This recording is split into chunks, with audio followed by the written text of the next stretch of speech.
মূলমন্ত্র শহীদ president Ziaur Rahman যে আদর্শ স্থাপন করেছেন এবং সেই আদর্শের মাধ্যমে মুসলমান হিসেবে পৃথিবীতে সর্বোচ্চ আদর্শ নিয়ে সর্বোচ্চ মানবতা বোধ নিয়ে আমরা ছড়িয়ে ছিটিয়ে আছি।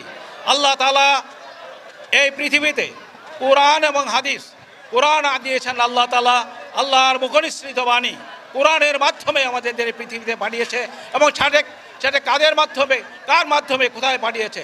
হযরত মুহাম্মদ সাল্লাল্লাহু আলাইহি সাল্লাম, যিনি আমাদের বিশ্ব নেতা, যিনি আমাদের পথের পথিক, যিনি আমাদের এই কাল এবং কালের পথ নির্দেশক, তার মুখনিসৃত বাণী সেটা হচ্ছে আল্লাহর বাণী। সেটা দিয়েছে আমাদের কাছে আমাদের এই মানুষের মধ্যে, মানুষের মঙ্গলের জন্য, মানুষের কল্যাণের জন্য, মানুষ যাকে সুখে শান্তিতে থাকে সেই জন্য। কিন্তু আমরা সেই আদর্শ যখনই চ্যুত হই, যখনই আমরা পথভ্রষ্ট হই, তখনই আমরা এরকম বিপাকে পড়ে যাই। আমাদের মুখে হাসি নেই। আমাদের ছেলেদের, আমাদের দাদা নাতিদের দেখছি যে আমাদের ধান খেতে পোকাপড় ধরছে, পানির অভাবে শস্য হচ্ছে না, খাল খনন হচ্ছে না, নদী বন্যার সময় প্লাবিত হয়ে যাচ্ছে। এগুলোর মূলে আছে আমরা আল্লাহ তাআলার আদর্শে আমরা বিশ্বাস করি না। মুখে বলি কিন্তু আমরা বিশ্বাস করি না। সেই জন্যই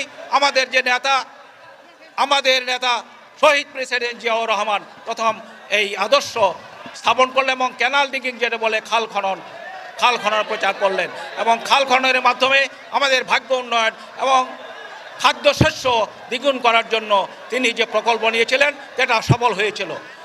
যে কারণে হোক এবং দেশীয় এবং আন্তর্জাতিক ষড়যন্ত্রের ফলে তাকে হত্যা করা হয়, তার মানে একটা আদর্শিক হত্যা করা হয়েছিল।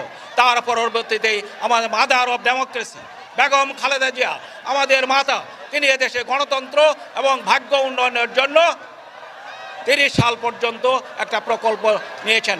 তাকেও বিগত সরকার, স্বৈর শাসক হাজার কোটি যারা বিদেশে পাচার করেছে এবং দুর্নীতির শিকড় যেখানে প্রথিত করেছে